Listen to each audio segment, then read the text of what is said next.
Hello, and thank you for taking a moment to stop and take a look at my bike that I am putting on Craigslist for sale. Just to highlight a few things, you can see the aero bars positioned on the bike. The arm pads do pop up if you want them to. I stay in the aero position most of the time, so I tend to like to just keep them down. That's why you see the red, I guess you can call them the zips to keep everything in place. Dura-Ace shifters, brake levers. Those by themselves are a big deal. That's at least $400 to $500 just to replace those if you ever had to, and they are in immaculate condition. You know, the bike's really not that old.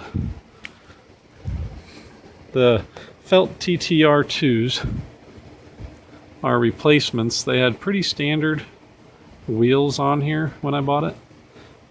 So when I upgraded my other bike, I moved over these wheels, as well as upgraded to a carbon seat post, upgraded saddle, straight on carbon look the whole way through.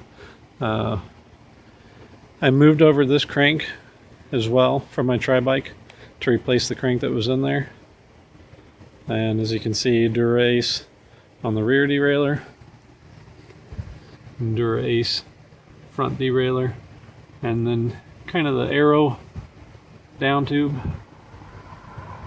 And you just see that in-your-face carbon look that they went with. The carbon's great. There's no problems with it. In terms of how I treat my bikes, anytime I finish for a ride, as you can see, I've got my carbon bike, my tri-bike racked here.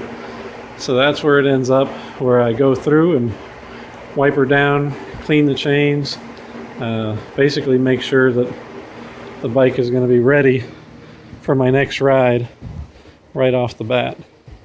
So you're going to be getting a very clean, very ready to go bike. As a matter of fact, I took it in to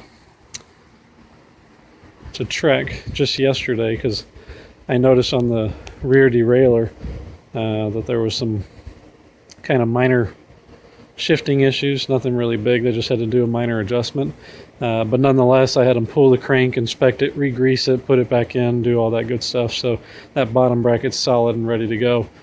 Hope you enjoy it. Look forward to talking to you.